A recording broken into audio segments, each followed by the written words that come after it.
রামকৃষ্ণ মঠ ও মিশনের প্রথম সংঘাধ্যক্ষ অর্থাৎ প্রথম প্রেসিডেন্ট মহারাজ ছিলেন স্বামী ব্রহ্মানন্দ মহারাজ। স্বামী ব্রহ্মানন্দ মহারাজ পরিচিত ছিলেন রাজা মহারাজ বলে, কারো কাছে আবার রাখাল মহারাজ। স্বামী বিবেকানন্দর চেয়ে ছিলেন 9 দিনের বড়। একবার স্বামীজির কথা প্রসঙ্গে রাজা মহারাজ বলেছিলেন, স্বামীজিকে কে বুঝেছে, কে বুঝতে পারত? তার বই পড়ে তাকে বোঝা আর তার কাছে থেকে তাকে বোঝা এক জিনিস নয়। আসলে স্বামীজির সঙ্গে নানান বিষয় নিয়ে রাজা মহারাজের মান অভিমান লেগেই থাকত। একবার স্বামীজির কাছে বকুনি খেয়ে অভিমানে দরজা বন্ধ করে রাজা মহারাজ কাঁদছেন। হঠাৎ দরজায় টোকা। দরজা খুলে রাজা মহারাজ দেখলেন স্বামীজি দাঁড়িয়ে। স্বামীজির চোখ ছলছল করছে।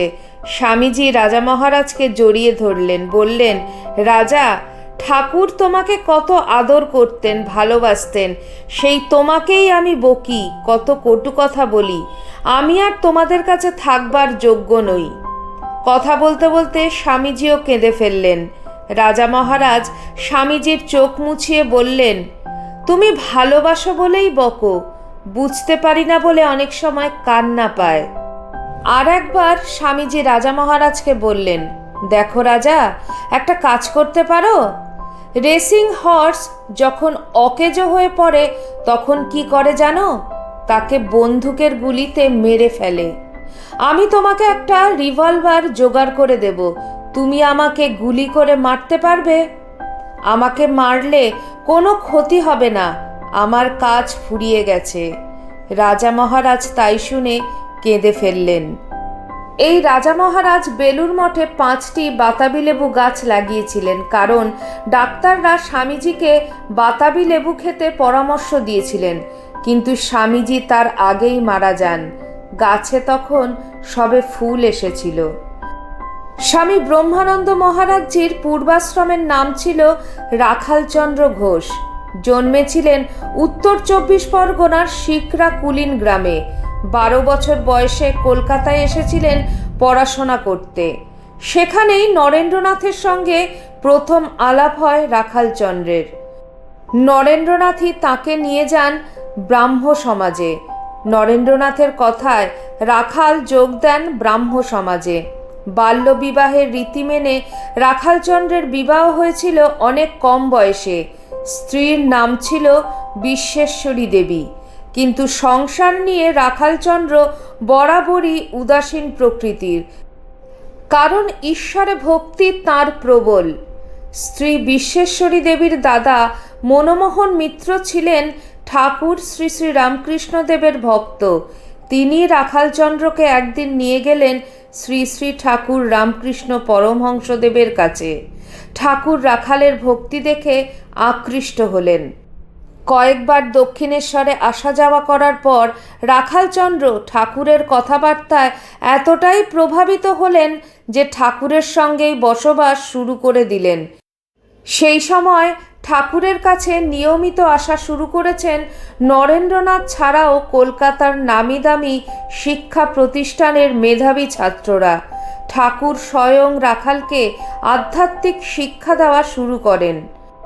1886 সালে ঠাকুরের মহাসমাধির পর বরাহনগরের ভাঙা পোড়োবাড়িতে রামকৃষ্ণ ভাব আন্দোলনের আঁতুর ঘর হিসাবে যখন প্রথম রামকৃষ্ণ মঠ প্রতিষ্ঠিত হয়, তখন স্বামীজি ও অন্যান্য সন্ন্যাসীদের সাথে রাখালচন্দ্র মঠে যোগ দেন। সন্ন্যাস গ্রহণের পর তার নাম হয় স্বামী ব্রহ্মানন্দ। 2 বছর পর রাখাল মহারাজ বরাহনগর মঠ ত্যাগ করে পরিব্রাজক সন্ন্যাসীর জীবন নিয়ে বারাণসী, ওঙ্কারনাথ, বৃন্দাবন, হরিদ্বার প্রভৃতি তীর্থস্থান দর্শনে বের হন। পরিব্রাজক জীবনে তিনি অদ্বৈত তত্ত্বের সর্বোচ্চ শিখরে পৌঁছন।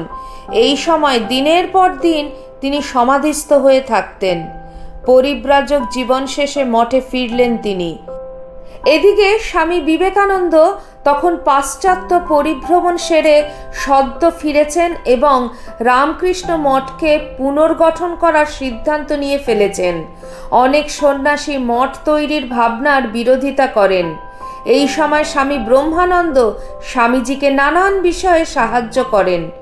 বেলুর মঠ প্রতিষ্ঠার পর স্বামী বিবেকানন্দ রামকৃষ্ণ মঠকে একটি ট্রাস্ট হিসাবে নথিভুক্ত করেন। স্বামী ব্রহ্মানন্দ এই রামকৃষ্ণ মঠের প্রথম সংঘাধ্যক্ষ বা প্রথম প্রেসিডেন্ট মহারাজ হন। আজীবন তিনি এই পদ অলংকৃত করেছিলেন। সন্ন্যাসীবৃন্দকে সঠিকভাবে পরিচালনা করে স্বামী ব্রহ্মানন্দ সংঘকে স্থায়ী রূপ দিতে সক্ষম হয়েছিলেন। তার রাজোচিত পরিচালন ক্ষমতা দেখে স্বামী বিবেকানন্দ তার নাম দেন রাজা।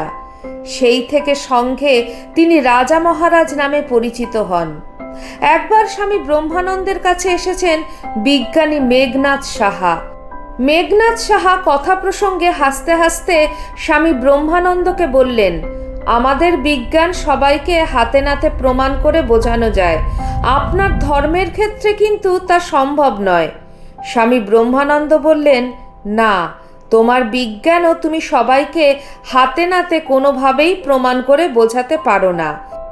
এই বলে স্বামী ব্রহ্মানন্দজি বিজ্ঞানী মেঘনাথ সাহাকে জালনার কাছে নিয়ে গিয়ে অদূরেই গাছের নিচে ঘুমন্ত এক চাষিকে দেখিয়ে বললেন, যাও, ওই দেখো গাছের নিচে গিয়ে ওই নিরক্ষর চাষিকে তোমার নূতন আবিষ্কৃত বৈজ্ঞানিক তত্ত্বটি হাতে নাতে প্রমাণ করে বুঝিয়ে এসো, দেখি তোমার কত ক্ষমতা। মেঘনাথ সাহা নীরব, কারণ ব্রহ্মানন্দজির ইঙ্গিত তিনি বুঝতে পেরেছেন। আসলে বিষয়গত প্রাথমিক জ্ঞান না থাকলে কোনো তত্ত্বই বোঝা যায় না, ধর্মতত্ত্ব তো নয়ই। স্বামী ব্রহ্মানন্দের বাড়িতে ধুমধাম করে দুর্গাপুজো হতো, যা শুরু করেন বংশের পূর্বপুরুষ দেবীদাস ঘোষ। সেই সময় মাটির দেওয়ালের ওপর আটচালা গোলপাতায় ছাওয়া মণ্ডপে পূজা হতো। 1810 সালে পরিবারের সদস্য কালীপ্রসাদ ঘোষ মাটির ও পাতায় ছাওয়া মন্দির ভেঙে চুন সুরকি ও ইট দিয়ে পাকা দুর্গা দালান তৈরি করেন। তারপর থেকে সেই দুর্গা দালানেই পূজা শুরু হয়। প্রথম দিকে এই পুজোয় বলি প্রথা ছিল, কিন্তু স্বামী ব্রহ্মানন্দ মহারাজ একটু বড় হওয়ার পর তাঁরই আপত্তিতে উঠে যায় সেই প্রথা। প্রাচীন প্রথা অনুযায়ী রথের দিন ঠাকুরের কাঠামো পুজো হয়। কাঠামোর মূল কাঠটি ছিল 250 বছরের প্রাচীন। বেলুর মঠের প্রথম দুর্গাপূজার আয়োজন হলে স্বামীজির সঙ্গে পুজোর বিভিন্ন কাজে সহায়তা করেন রাজা মহারাজ। স্বামীজির মহাপ্রয়াণের পর দুর্দিনে ভগিনী নিবেদিতার পাশেও ছিলেন রাজা মহারাজ। সামান্য রোগভোগের পর 59 বছর বয়সে কর্মযোগী স্বামী ব্রহ্মানন্দ মহাসমাধিতে লীন হন। বেলুর মঠে যে স্থানটিতে তার পার্থিব দেহ পঞ্চভূতে লীন হয়, সেখানেই আজ তাঁর স্মরণে ব্রহ্মানন্দ মন্দির প্রতিষ্ঠিত। আজ আমার ভিডিওতে আপনাদের সাথে শেয়ার করলাম স্বামী ব্রহ্মানন্দ মহারাজজির জীবনের কিছু কথা। আপনাদের কেমন লাগলো অবশ্যই কমেন্ট সেকশনে কমেন্ট করে জানাবেন। চ্যানেলের নতুন বন্ধুদের কাছে একান্ত অনুরোধ, চ্যানেলটি সাবস্ক্রাইব করে আমার পাশে থাকবেন, আর পাশে থাকা বেল আইকনটি অবশ্যই ক্লিক করে দেবেন, যাতে আমার পরবর্তী ভিডিওতে আপনার সঙ্গে আমার আবার দেখা হয়। আজ এই পর্যন্তই। সবাই ভালো থাকবেন, সুস্থ থাকবেন। আবার খুব শিগগিরই দেখা হচ্ছে আপনাদের সঙ্গে কোনো একটি নতুন ভিডিওতে। জয় ঠাকুর, জয় মা, জয় স্বামীজি।